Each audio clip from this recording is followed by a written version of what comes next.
Welcome back to the Relief Valve Podcast. I'm your host, Daniel Anthony.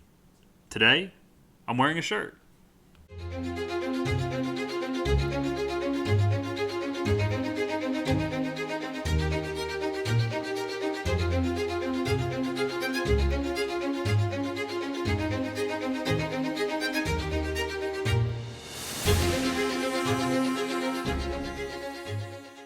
So first things first, for those of you who are listening to me on, Spotify or Apple Podcasts or wherever you listen to your normal podcasts, you will not really recognize the difference. However, if you're watching me on YouTube, then you do recognize the difference because you're watching me on YouTube.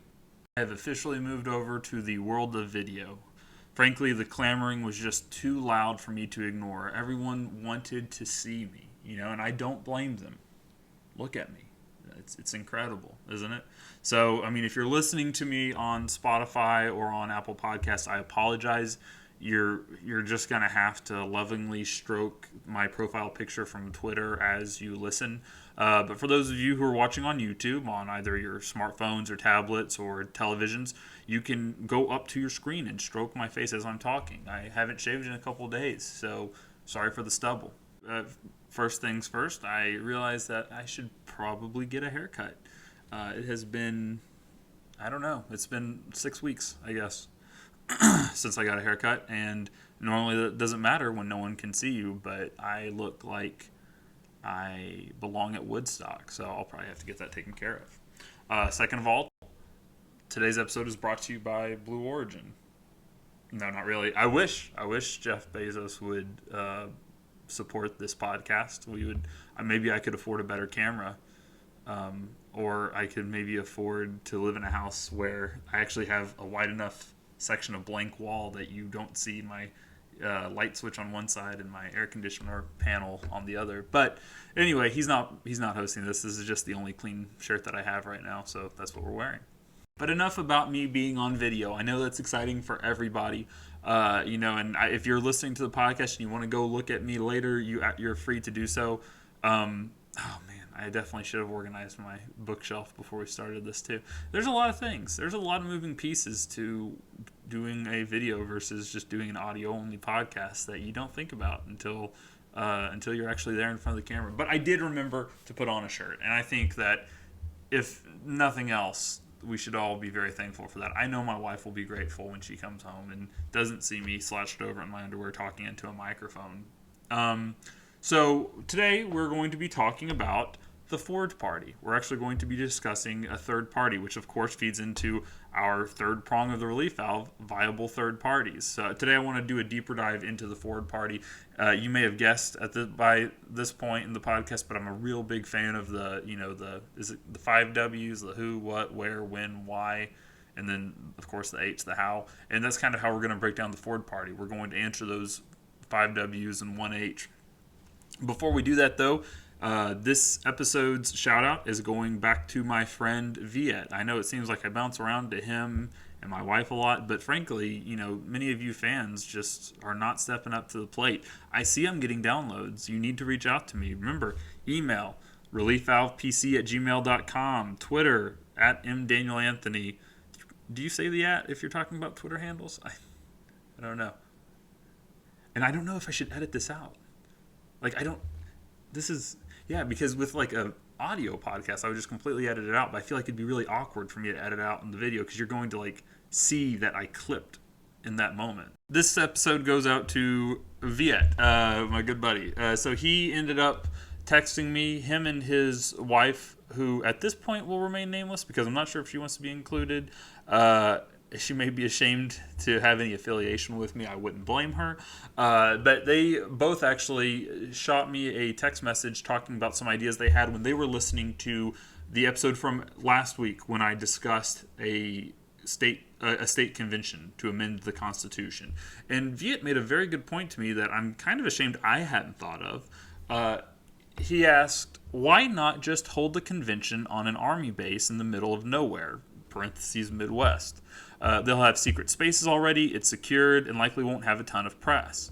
And very good question, Viet. Why not have the state convention that I talked about we so desperately needed on an army base, right? That actually makes perfect sense. Because in my podcast, for those of you who listen, I gotta stop banging on the table so much. I'm shaking the camera. Y'all are gonna throw up. I'll try to be better about that. Anyway, for those of you who listened to the episode from last week when we talked about state conventions, I mentioned that I thought that for myriad reasons, it was best to put the convention somewhere in the Midwest, just basically isolate it from the power structures of the East and West Coast to kind of depoliticize the entire process. And there were other considerations there too, security being chief among them. And I was talking about the fact that we were going to have to erect this entire convention center essentially overnight to hold this convention. But Viet brings up a very good point. The Midwest is absolutely littered with Air Force and Army bases. I was a Navy guy, so I don't think we have too many installations out there, although we do have a few. But there's tons of Army and Air Force bases already out there in the middle of nowhere for the most part. And sorry to those of you listeners who are stationed at one of those bases. I know that I have at least one or two, so sorry to put you down. But they are pretty much out in the middle of nowhere, and of course they already come with all the security details that we discussed we would need for a state convention in that episode. So, I mean, rather than build something new, why not use what we already have? I mean, I've said this multiple times over the course of this podcast. I mean, we don't want to create any unnecessary bureaucratic red tape. As much as possible, we want to work within the confines of the structures that we already have. I mean, that's why I was proposing a state convention, was because, I mean, that's in Article 5 of the Constitution. This is something we already have. We don't have to do anything new for this. And so, yeah, let's use these military bases. The delegates will be secure inside of them. It's easy to keep everyone anonymous. You can house them, of course, because almost every base has a BOQ or a lodge of some sort. I know in the Navy we have Navy lodges, but I know the Army and Air Force have their own military hotels, so you could put everyone up there, house everyone up there, and just basically kind of cordon it off and kind of quarantine them from the rest of the world while they hash this out. I think that this process could take a number of months, and so you want them to be comfortable. I mean, you've got mess halls, so they've got a place to eat every day. You have your exchange, so you can buy stuff. I just realized as I'm saying this that people who have never been in the military may not understand what I'm talking about, so I'm just going to kind of trail off here. No, but anyway, but the point is you have a place where people can live comfortably for a number of months in relative seclusion. So, yeah, okay. Viet, you get the shout out. Congratulations. Way to go. Quit giving me such great ideas because you're kind of monopolizing the shout out game right now. And people are starting to get angry. So, maybe temper it down a little bit. Viet also asked me, biggest question for us so far is who leads the convention? Random is a potential choice, but leading 50 random people is tough, and not everyone has that skill set. On that note, how do states pick their delegate? I like the idea of making it like jury duty, where it's a pool of people and then it's somewhat selected randomly, but then the state committee can interview the person and see if they're qualified. If not, then on to the next one.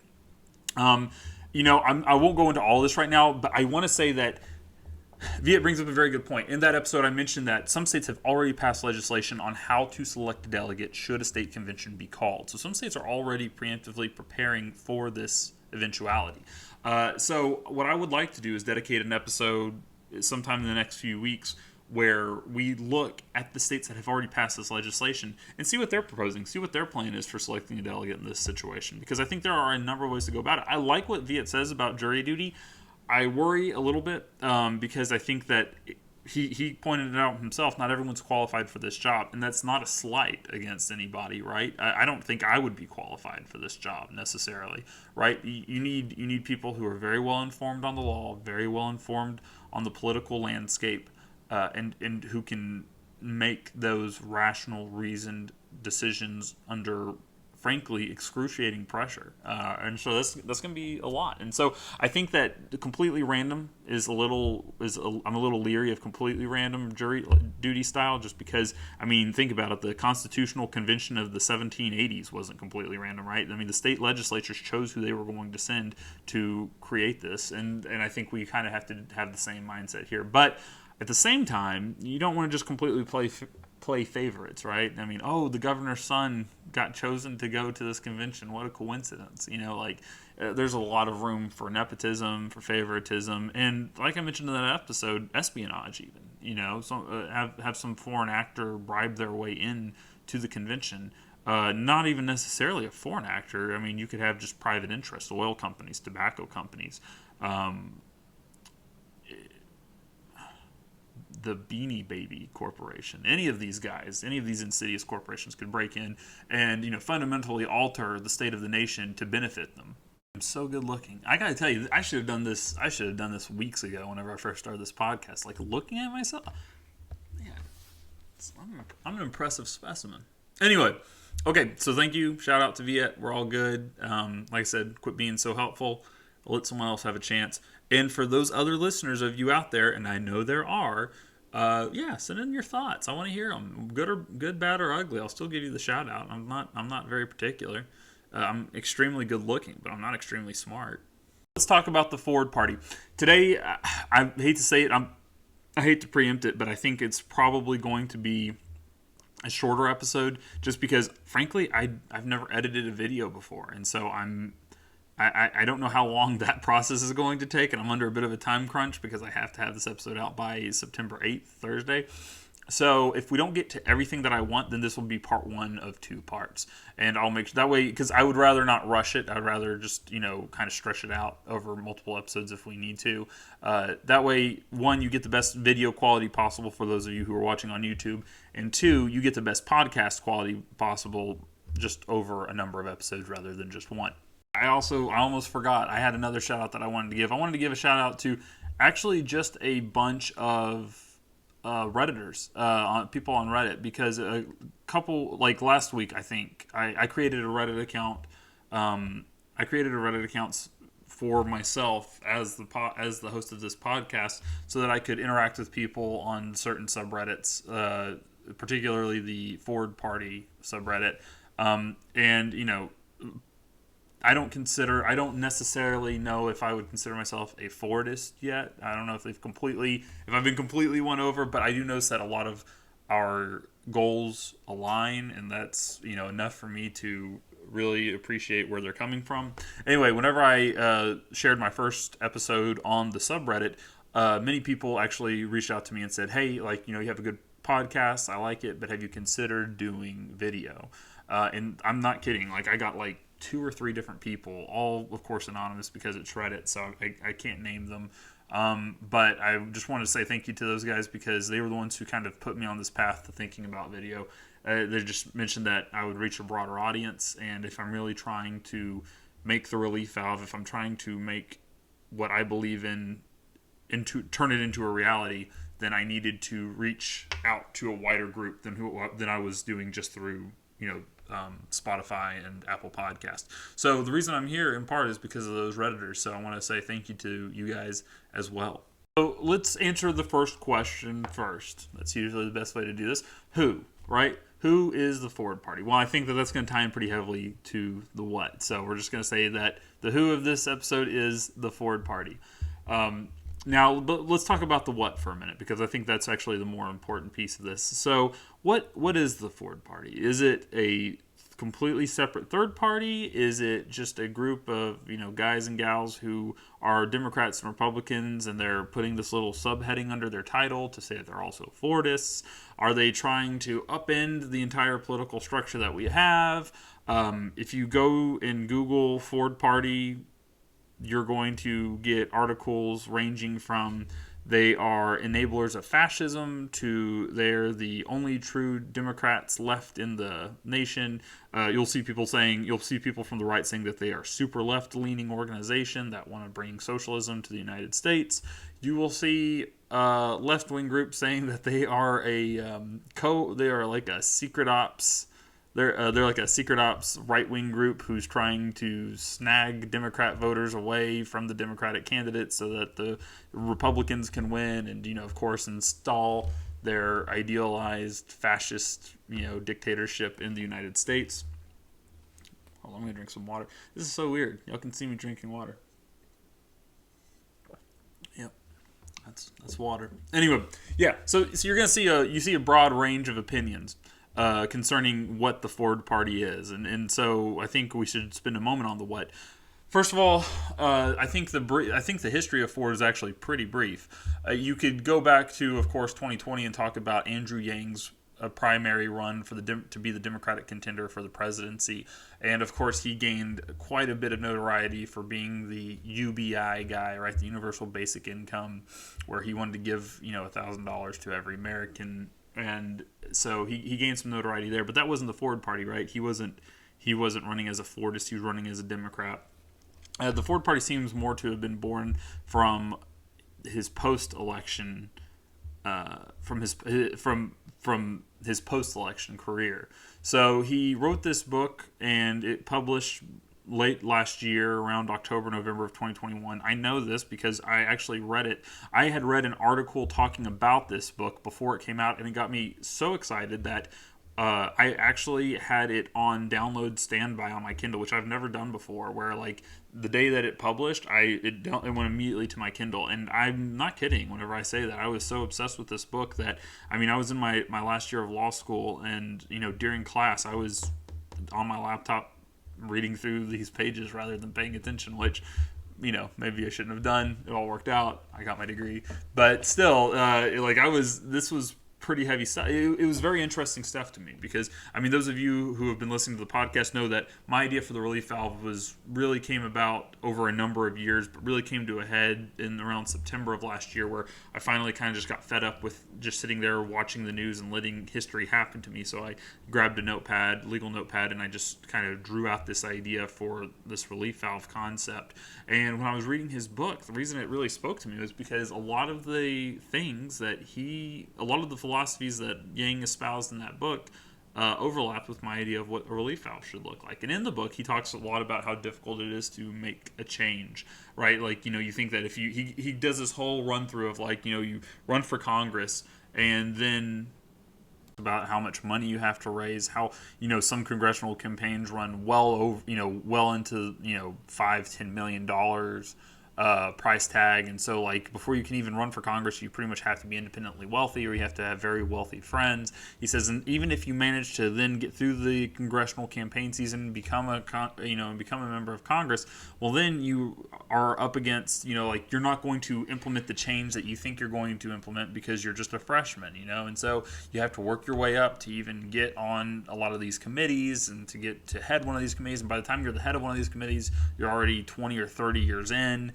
And he was just basically talking about kind of the impossibility of changing the system from the inside. And basically, it was the crescendo was, the Ford Party and, trying to introduce this new concept. And I don't know if I totally agree with him. I think that there are ways to change the country from the inside, but the thing is, I think that he himself has changed on that position. If you read some of his more recent interviews and you look at what the Ford Party is trying to do, but anyway, the Ford Party was born from this book, though. The name of the book was Ford, and the third part of the book lays out the idea for a viable third party in the United States and what they would stand for. So basically, Ford started to come around in late 2021, and now here we are in 2022, in the latter half of 22, and Ford has actually coalesced with a number of other organizations, namely Renew America and Sam for Us. Hold on, actually, I need to make sure I understand what that is. The Sam Party. So the Sam Party apparently was a third-party group that was more right-leaning, and actually Renew America, I don't know off the top of my head. I want to know a little bit more about them as I'm talking with you guys about it. I did research for this episode, but I hadn't actually looked up what these third parties that kind of got absorbed under the Ford Party umbrella. So while I'm talking, let's just look it up. A Call for American Renewal is an American political manifesto released on May 13th, 2021 by 150 members and former members of the Republican parties. It calls for strengthening the rule of law and increasing government ethics. The manifesto was released one day after the ousting of Liz Cheney as chair of the House Republican Conference and was largely seen as a reaction against the influence of Trumpism within the Republican Party. So basically, they look like they're never Trumpers. So anyway, I say that there was the Sam Party and the Renew America movement recently decided to join up with the Ford Party. Now they're all just kind of, all three of their groups fall under the Ford umbrella. And so the Ford Party, even though it was born from I keep saying the word born, BORNE, which there's nothing wrong with it, but I need to come up with some synonyms. Anyway, but the idea is that the Ford Party was kind of started by Yang, this Democrat and now they're bringing in these more right-leaning third-party organizations, and they're creating this broader umbrella. And I think that's where a lot of the confusion about what Ford stems from, because on the one hand you have a guy who's a Democrat leading it, and so people of course on the right are going to be very skeptical about, well, how independent are you really? But then on the other hand, they bring in these guys from SAM and the Reform America movement, and suddenly people are like, well, look at them, they're working with, I mean, if you're on the left, you see these as, any Republican is a Nazi, so they're working with these Nazi organizations, and so it brings about this question of where do they stand? But like I said, for the Ford Party is an organization started by Andrew Yang. They seem to be trying to chart this middle path, this middle ground. If you follow them on Twitter like I do, you'll see that on a daily basis they're putting out numbers and statistics showing the polarization of America, talking about the worrying concept of a civil war in modern day America and the realistic chances we have of seeing something like that. And they talk about how we need to work to a lot. They kind of talk about what we talk about here on this podcast. They're talking about how can we de-escalate these political tensions and their answer is through a third party, through a viable third party. I've got to stop banging on this table. I've got to stop laying on this table. Anyway, but their answer is through a viable third party. So that's the who and the what. So the next question, of course, is the where. And I guess here, if we're asking where, we're really asking like, where are they stationed out of? Are they mostly a state-centric party? Are they centered out of one state, or are they out of multiple? And the answer here is, of course, yeah, they're a national party. Actually, they're a national movement. However, it's actually interesting because you can go to their website and you can see exactly where they're stationed out of in the notes for this episode, and I guess in the little comment I don't know what to call it, in the little section under YouTube videos where you see like messages from the author. I'll put in that, and I'll also put in the show notes for people listening on Spotify and Apple Podcasts the links to all my sources today. But anyway, if you go to their website and you click on you go to the main page and you go up to the top tabs, you can go see, it says join the movement, or it says find your state. So if you click find your state, it has a map of course, all the different states, and it tells you basically where the states are in the process of recognizing the Ford Party as an official third party, as an official minor party. So, my home state, Florida, they're saying the Ford Florida team will soon file the paperwork to achieve minor party status. In order to achieve major party status, the team will need to register nearly 1 million Florida residents with the Ford Party. They need your help. And it goes on talking about how you can help.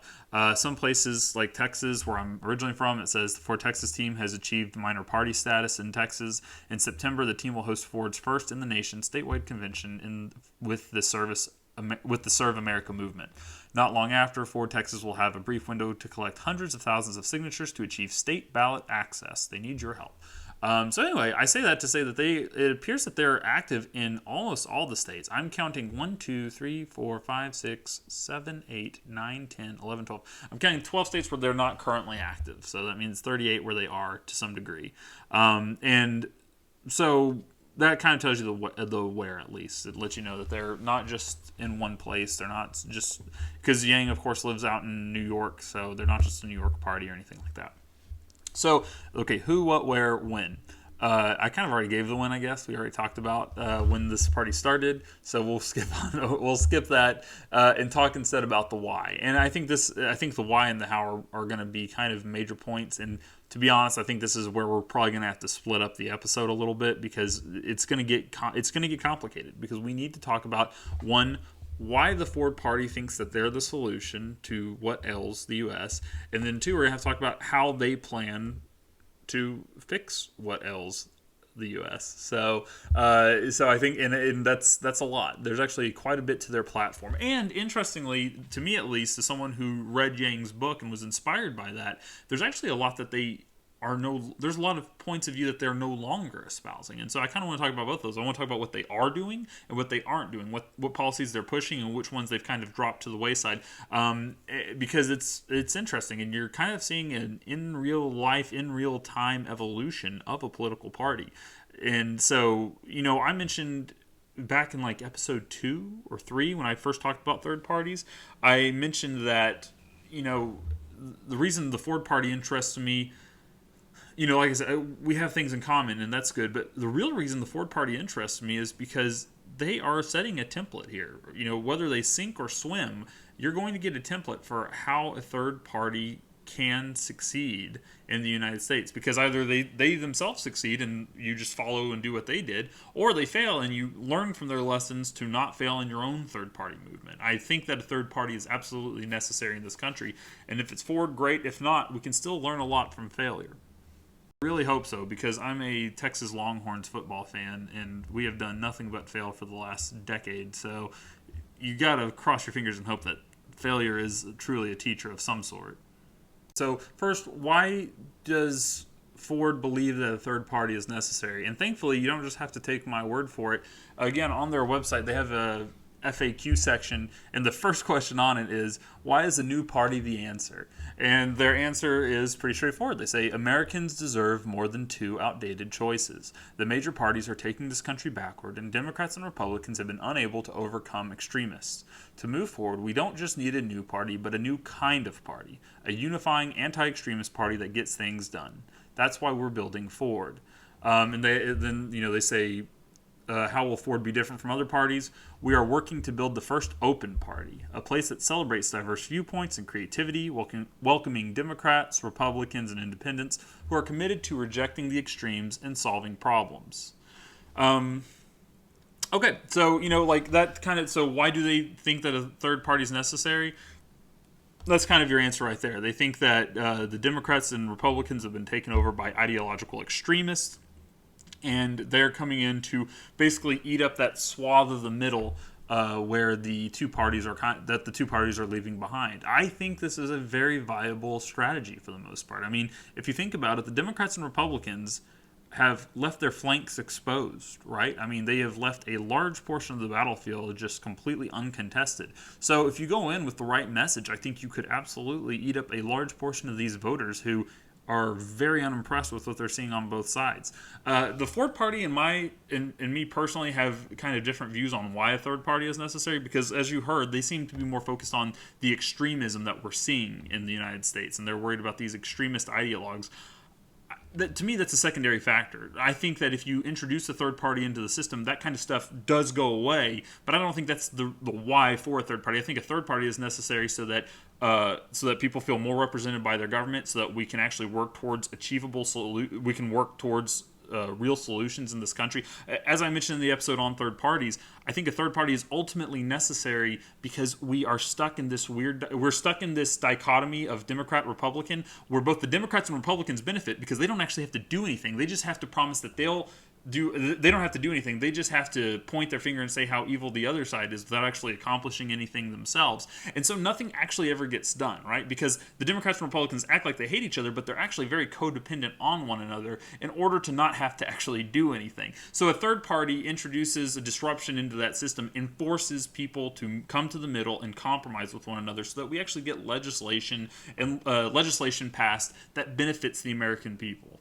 This isn't about me. We're talking about the Ford Party, and I think that, and it seems like the Ford Party is more motivated by more motivated by its reaction to these extremist wings of the Democrat and Republican parties, and it's trying to give a voice to the middle to avoid civil conflict as a result of these extremist ideologues that we're seeing on both sides. And I absolutely respect that. In my last episode where I pretty much just ranted about Biden's speech, I talked a lot about the fact that I'm not a hardcore proponent for like Trumpism or anything like that. And of course, people are still gonna, if they hear that you don't like Biden, they're going to assume you're a fascist. So you got to live with that. But when I was talking about that, I was being sincere. I see issues on both sides. I don't see, I mentioned in that episode that I don't see people stepping up to the plate. I don't see the presidents that we have as even remotely honoring the office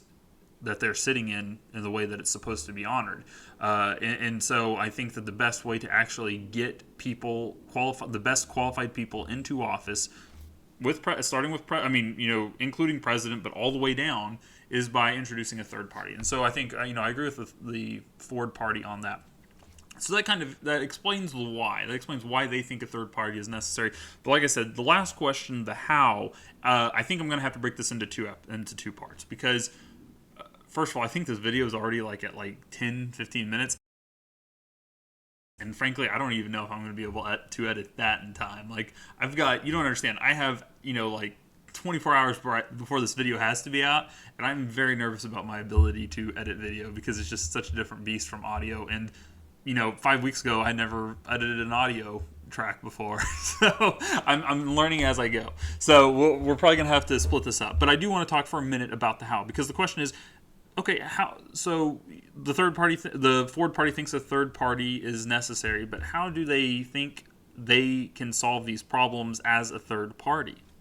I actually want to look at both how the Ford Party proposes to fix our country and the ways that they don't propose to fix our country, because I think those are equally important. In Yang's Ford book that I was talking about earlier, that I fell in love with, he put forward a lot of Ford.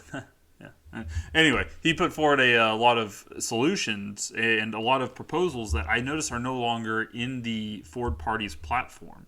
And so anyway, I want to talk about the things that got dropped between the publication of that book back in 2021 and where the party is now. For today, though, let's just talk about one of their platform stances, because it appears that they really have three platform stances, hard platform stances, on their website. If you, again, I'm just kind of guiding you here, but if you go to the top of the screen on the Ford Party's website that I will link in the comments, it says platform, which is pretty straightforward. And at the bottom of the page, of the platform page, it has their three main platforms, which are ranked choice voting, nonpartisan primaries, and independent redistricting commissions. For today, I'm going to talk about the independent redistricting commissions. Next Tuesday, I'll talk about ranked choice voting and nonpartisan primaries. For those of you who are listening on YouTube and you've never heard my podcast before, I update every Tuesday and Thursday.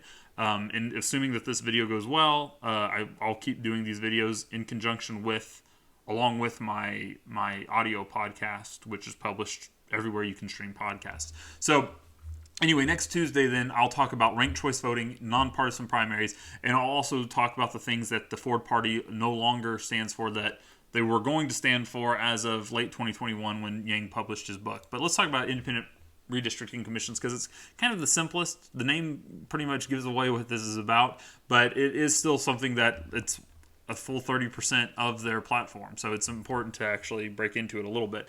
The site itself, I need to learn how to do screen sharing now. I'm thinking about, so that you guys can see what I'm seeing. It's probably better than just me reading it to you. But anyway, it says over 80% of congressional districts are considered safe seats. They are either clearly Republican or clearly Democratic, leading to a re-election rate over 90%. At the same time, the approval rating of Congress is at an all-time low. Many of our representatives tend toward extremes. Voters should be choosing their representatives rather than representatives choosing their voters. It states that the Supreme Court has abdicated their responsibility in dealing with this issue, but a number of states are taking on the challenge of addressing it. California, Michigan, Idaho, Arizona, Colorado, Washington have all appointed independent, nonpartisan, or bipartisan commissions to examine district lines and ensure fairness. These should be standard in every state so that voters are choosing legislators and not the other way around.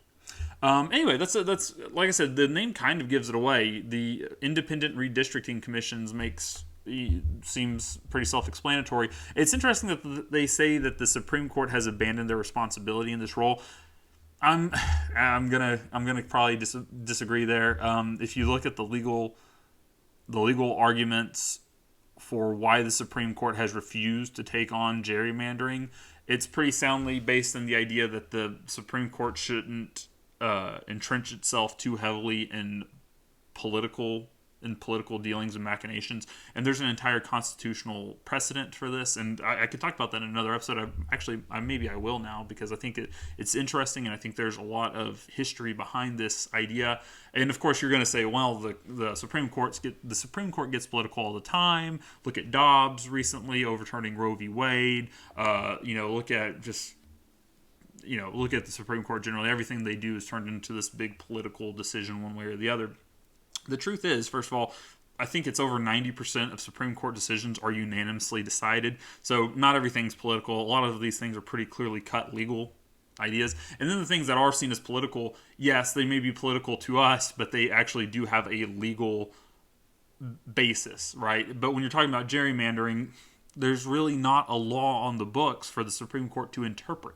There's no federal law on the books concerning state gerrymandering. And you got to remember, the states do decide their own districts, right? This is state law. The Supreme Court doesn't really have authority to dive into it, unless, of course, it's violating some federal law or the Constitution of the United States. And I've heard the arguments that I think it's the Equal Protection Clause is usually what people argue on behalf of. They say that, gerrymandering affects equal protection of people's votes, and so that's a violation of the Constitution. Ergo, the Supreme Court should be able to look into this. But the Supreme Court has routinely and historically stated that, no, this is too political. We're going to let you guys figure this out. And I'm actually in favor of that. I think that we should let things be decided more by the people than by the courts. And so anytime that happens, I'm actually pretty much in favor of. So anyway, but that seems to be that. But they are saying independent redistricting commissions, which I'm not necessarily against. I think that is a good idea. I don't like gerrymandering. I just think that it should be dealt with by the states at the state level. And that seems to be what the Ford Party is proposing here. So that's 1/3 of their platform. Like I said, they also they put a very large emphasis on social media concerning ranked choice voting and open primaries. And I want to talk about those, but those will be next week's episode, next Tuesday's episode specifically, because that's going to take a minute. It's not necessarily complicated, but it kind of is. And it's a revolutionary idea, I think, for American politics. But we are seeing it play out. It just played out in the Alaska primaries. And so we have a real world example of how this works. And I think we should examine it and see, do we think, here at the Relief Valve podcast, me and you, do we think that this is a good idea? Does this fit within the concept of the Relief Valve? Does ranked choice voting, do open primaries work within this construct? And so I want to examine it, because this is the Relief Valve podcast. We're not just here to talk about different political groups. We're here to talk about them and see how they work within these four prongs. Do they work to make our country a less polarized, more willing to compromise kind of place? So anyway, we'll talk about that and we'll decide that. Okay, so that was today's episode. I'm very happy with it overall. Here's for those of you who are just tuning in for the first time here on YouTube, at the end of the show is generally when I do my show notes. So show notes for today, like I said, you can expect to see me again on Tuesday and on Thursday. I'm going to see how the editing process for this video goes, see how painful it is, and if it goes well, then you should see me here on YouTube again on Tuesday as well. I do want to say that the YouTube channel is not just going to be for the podcast. That's why the name of the channel is just my name, not the Relief Valve Podcast. I'm going to put assuming the editing goes well, I will put podcast episodes up on here. However, I also plan on just kind of doing my own thing on it. I plan on just kind of doing my own thing here. I want to talk about things other than just the Relief Valve. I want to discuss current events. I want to be able to react to things in real time as they happen. I have episodes on my podcast where I do that called Check Valve episodes, but at most I can put out one of those a week at most. And so I want a forum where I can immediately react and talk about things that maybe wouldn't fit within the parameters of the Relief Valve podcast. And so this channel is going to be my opportunity to do that. Maybe get out. I live here in Central Florida, so maybe get out and go to some political events, because Florida's a very political state, and I think there's a lot of good opportunities to talk with people from all walks of life. We have a large migration inflow here in Florida, and so you can talk to people from all over the country and all over the world and hear their opinions and hear their thoughts. And this is already a very politically divided state, and so you can kind of see that clash of ideals and see where people are kind of falling along the lines. And that interests me greatly, and so I hope it interests you as well.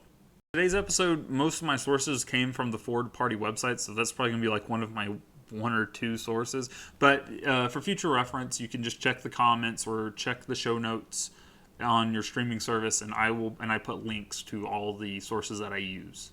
And I mentioned this kind of earlier in passing, but again, for first-time listeners, I just graduated law school. I have my Juris Doctor.